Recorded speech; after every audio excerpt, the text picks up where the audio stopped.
Hi everyone, I'm Miss Mary Beth. I'm the Youth Services Librarian at Ingalls Memorial Library in Ringe, and I'm here today for Armchair Adventures. And that's our series where every day I read a little bit of a book to you, and eventually we finish a whole book together. And this is a big day because we're finishing The Jungle Book. This book is by Rudyard Kipling, and it was published as a series of short stories in a magazine in 1893. And each chapter, most of them aren't related, right? Three of the short stories, are about Mowgli, the boy who grew up in the jungle. One of the chapters is Rikki Tikki Tavi, about the mongoose who protects the English family from the snakes. Then we read The White Seal, about the seal who goes on a very long quest all over the oceans to find a safe place for his friends. And we read Tumai of the Elephants, about a boy who witnesses a very mystical event with the elephants dancing, and then he returns a hero to the people, to the men, who then praise him for what he witnessed. And now we're reading The Queen's Servants. And in this book, we have all these animals who are part of the Queen's army. And the story is just them talking about their role and what they do when the fighting happens. We have the horse, who fights with a man with a sword on his back, and he trusts the man and the man trusts him. We have the mules, who go up into the hills with gear on their back, and they walk very sure-footedly along the hills, along the cliffs. And we have the bulls, who pull the big cannons and the big guns. And we have the camels. And we also have Two Tails, the elephant. There's a trunk on one end and a tail on the other, so that's what all the animals call him, Two Tails. And where we stopped was Two Tails. They were just started talking to Two Tails to find out what he thinks about life in the army. And today we're going to finish the chapter, which means we finished the book. So I'm pretty excited. So let's see what happens at the end of The Servants of the Queen. "Hi, Two Tails," said the troop horse. "Are you tied up?" "Yes," said Two Tails, with a laugh all up his trunk. "I'm picketed for the night. I have heard what you fellows have been saying, but don't be afraid. I'm not coming over." The bullocks and the camel said, half aloud, "Afraid of Two Tails? What nonsense!" And the bullocks went on, "We are sorry that you heard, but it is true. Two Tails, why are you afraid of the guns when they fire?" "Well," said Two Tails, rubbing one hind leg against the other, just like a little boy who's nervous saying a poem, "I don't quite know whether you'd understand." "We don't, but we have to pull the guns," said the bullocks. "I know it, and I know you are a good deal braver than you think you are. But it's different for me," answered Two Tails. "My battery captain called me a pachydermatous anachronism the other day." "Is that another way of fighting, I suppose?" said Billy, who was recovering his spirits. "You don't know what that means, of course, but I do. It means betwixt and between, and that is just where I am. I can see inside my head what will happen when a shell bursts, and you bullocks can't." "I can," said the troop horse, "at least a little bit. I try not to think about it."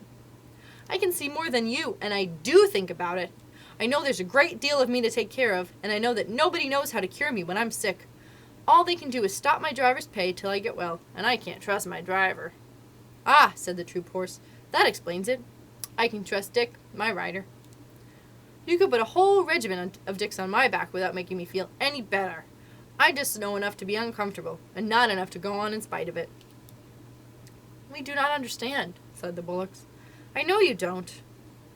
I'm not talking to you. You don't see what blood is." "We do," said the bullocks.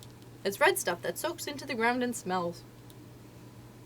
The troop horse gave a kick and a bound and a snort. "Don't talk of it," he said. "I can smell it now, just thinking about it. It makes me want to run when I don't have my rider on my back." "But it is not here," said the camel and the bullocks. "Why are you so silly?" "Ugh, it's vile stuff," said Billy. "I don't want to run, but I don't want to talk about it." "There you are," said Two Tails, waving his tail to explain. "Surely, yes, we have been here all night," said the bullocks. Two Tails stamped his foot till the iron ring on it jingled. "Ugh, I'm not talking to you, bulls. You can't see inside your heads." "No, but we see out of our 4 eyes," said the bullocks. "We see straight in front of us." "If I could do that and nothing else, you wouldn't be needed to pull the big guns at all. If I was like my captain, and he can see things inside his head before the firing begins, and he shakes all over, but he knows too much to run away. If I was like him, I could pull the guns. But if I were as wise as all that, I should never be here. I should be a king in the forest, as I used to be, sleeping half the day and bathing when I liked. I haven't had a good bath for a month." "That's all very fine," said Billy, "but giving a thing a long name doesn't make it any better." "Hush," said the troop horse. "I think I understand what Two Tails means." "You'll understand better in a minute," said Two Tails angrily. "Now you just explain to me why you don't like this." He began trumpeting furiously at the top of his trumpet. "Stop that," said Billy and the troop horse together, and I could hear them stamp and shiver. An elephant's trumpeting is always nasty, especially on a dark night. "I shan't stop," said Two Tails. "Won't you explain that, please?" "Ruff, rumph." He stopped suddenly, and I heard a little whimper in the dark, and I knew that Vixen had found me at last. Remember, Vixen was the narrator's terrier, his little dog. Vixen knew as well as I did that if there's one thing in the world the elephant is more afraid of than another thing, it is a little barking dog. So Vixen stopped to bully Two Tails and his pickets, and yapped around his big feet. Two Tails shuffled and squeaked. "Go away, little dog," he said. "Don't snuff at my ankles or I'll kick you." "Good little dog. Nice little dog, you then. Go home, you yelping little beast. Why doesn't someone take her away? She'll bite me in a minute." "Seems to me," said Billy to the troop horse, "that our friend Two Tails is afraid of most things. Now, if I ate a full meal for every dog I've kicked across the parade ground, I should be as fat as Two Tails." I whistled, and Vixen ran up to me, muddy all over, and she licked my nose and told me a long tale about hunting for me all through the camp. I never let her know that I understood beast talk, or she would have taken all sorts of liberties. So I buttoned Vixen up into the breast of my overcoat, and Two Tails shuffled and stamped and growled to himself. "Extraordinary! Most extraordinary! It runs in our family. Now, where has that nasty little beast gone to?" I heard him feeling about with his trunk in the dark. "We all seem to be affected in various ways," he went on, blowing his nose. "Now, you gentlemen were alarmed, I believed, when I trumpeted." "Not alarmed, exactly," said the troop horse, "but it made me feel as though I had hornets where my saddle ought to be. Don't begin trumpeting again." "I am frightened of a little dog, and the camel here is frightened by bad dreams in the night." "It is very lucky for us that we haven't all got to fight in the same way," said the troop horse. "What I want to know," said the young mule, who had been quiet for a long time, "what I want to know is, why we have to fight at all." "Because we're told to," said the troop horse, with a snort of contempt. "Orders," said Billy the mule, and his teeth snapped. "Hook 'em high!" "That means it is an order," said the camel with a gurgle, and Two Tails and the bullocks repeated, "Hook 'em high!" "Yes, but who gives the orders?" said the recruit mule. "The man who walks at your head, or sits on your back, or holds the nose rope, or who twists your tail," said Billy, and the troop horse and the camel and the bullocks, one after the other, added. "But who gives them the orders?" asked the recruit mule. "Now, you want to know too much, young'un," said Billy, "and that is one way of getting kicked. All you have to do is obey the man at your head and ask no questions." "He's quite right," said Two Tails. "I can't always obey because I'm betwixt and between. But Billy's right. Obey the man next to you who gives the order, or you'll stop all the battery, besides getting a thrashing." The gun bullocks got up to go. "Morning is coming," they said. "We will go back to our lines. It is true that we only see out of our eyes, and we are not very clever.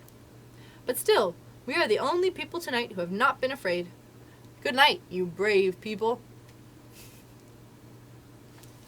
Nobody answered, and the troop horse said, to change the conversation, "Where's that little dog? A dog means a man somewhere about." "Here I am," yapped Vixen, "under the gun tail with my man. You big blundering beast of a camel, you upset our tent. My man is very angry." "Phew," said the bullocks. "He must be white." "Of course he is," said Vixen. "Do you suppose I'm looked after by a different bull driver?" "Ha, ha, ugh," said the bullocks. "Let us get away quickly." They plunged forward in the mud and managed somehow to run their yoke on the pole of an ammunition wagon, where it jammed. "Now you have done it," said Billy calmly. "Don't struggle. You're hung up till daylight. What on earth's the matter?" The bullocks went off in the long distance into the long hissing snorts that Indian cattle give, and they pushed and crowded and slewed and stamped and slipped and nearly fell down in the mud, grunting savagely. "You'll break your necks in a minute," said the troop horse. "What's the matter with you men? I live with 'em. They eat us." "Pull!" said the near bullock. The yoke snapped with a twang, and they lumbered off together. I never knew before what made Indian cattle so scared of Englishmen. We eat beef, a thing that no cattle driver touches, and of course the cattle do not like it. Because they're different cultures. So in India, they don't eat beef. They don't eat the cattle. May I be flogged with my own pad chains. Who'd have thought two big lumps like those losing their heads? Never mind. I'm going to look at this man. Most of the white men I know have things in their pockets, said the troop horse. I'll leave you then. I can't say I'm over fond of 'em myself. Besides, white men who haven't a place to sleep in are more likely to be thieves. And I've got a good deal of government property on my back. Come along, young'un. We'll go back to our lines. Good night, Australia. See you on the parade tomorrow, I suppose. Good night, old hay bale. Try to control your feelings, won't you? Good night, Two Tails. If you pass us on the ground tomorrow, don't trumpet. It spoils our formation. Billy the Mule stumped off with the swaggering limp of an old campaigner, as the troop horse's head came nuzzling into my chest, and I gave him biscuits, while Vixen, who was a most conceited little dog, told him fibs about the scores of horses that she and I had. Vixen silly. I'm coming to the parade tomorrow in my dog cart, she said. Where will you be? On the left hand of the 2nd Squadron. I set the time for all my troop, little lady, said the horse politely to Vixen. Now I must go back to my man. My tail's all muddy, and he'll have 2 hours hard work dressing for me on parade. The big parade of all the 30,000 men was held that afternoon, and Vixen and I had a good place close to the Viceroy and the Emir of Afghanistan, with his high black hat of wool and the great diamond star in the center. The first part of the review was all sunshine, and the regiments went by in wave upon wave of legs all moving together, and the guns all in a line, till our eyes grew dizzy.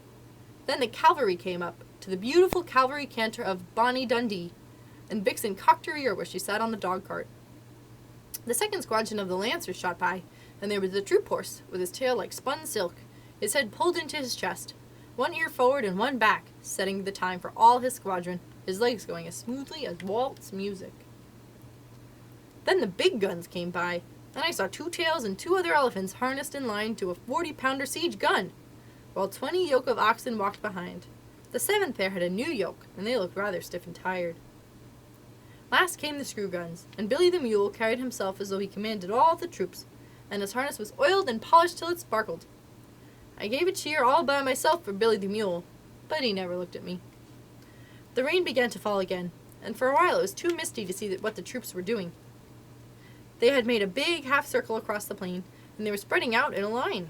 The line grew and grew until it was 3/4 of a mile long from wing to wing, one solid wall of men, horses, and guns. Then it came on straight toward the Viceroy and the Emir, and as it got nearer, the ground began to shake, like the deck of a steamer when the engines are going fast. Unless you have been there, you cannot imagine what a frightening effect the steady calm down of troops has on spectators, even when they know it is only a review. I looked at the Emir. Up till then he had not shown the shadow of a sign of astonishment or anything else. But now his eyes began to get bigger and bigger, and he picked up the reins on his horse's neck, and he looked behind him. For a minute it seemed as though he were going to draw his sword and slash his way out through the Englishmen and women in the carriages in the back. Then the advance stopped. The ground stood still. The whole line saluted, and 30 hands began to play all together. That was the end of the review, and the regiments went off to their camps in the rain, and an infantry band struck up with, "The animals went by in 2 by 2, hurrah! The animals went in 2 by 2, the elephant and the battery mule, they all got into the ark for to get out of the rain." Then I heard an old, grizzled, long-haired Central Asian chief, who had just come down with the Emir, asking questions of a native officer. "Now," said he, "in what manner was this wonderful thing done?"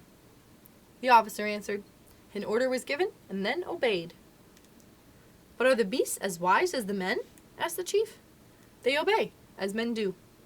Mule, horse, elephant, or bullock, he obeys his driver, and the driver his sergeant, and the sergeant his lieutenant, and the lieutenant obeys his captain, and the captain obeys his major, and the major obeys his colonel, and the colonel obeys his brigadier commanding 3 regiments, and the brigadier obeys the general, who obeys the viceroy, who is the servant of the empress. Thus it is done." "Would it were so in Afghanistan," said the chief, "for there we obey only our own wills."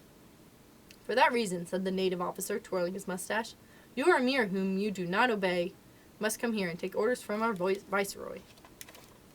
And that's the end of the chapter of Servants of the Queen. What do you think? What do you think of all those animals with all their different thoughts? I don't know. I guess they all have a very different perspective on the battle. It ends with Parade Song of the Camp Animals. And I guess it's supposed to be a song, but I don't know the rhythm, so I'll just say the words. Elephants of the gun teams.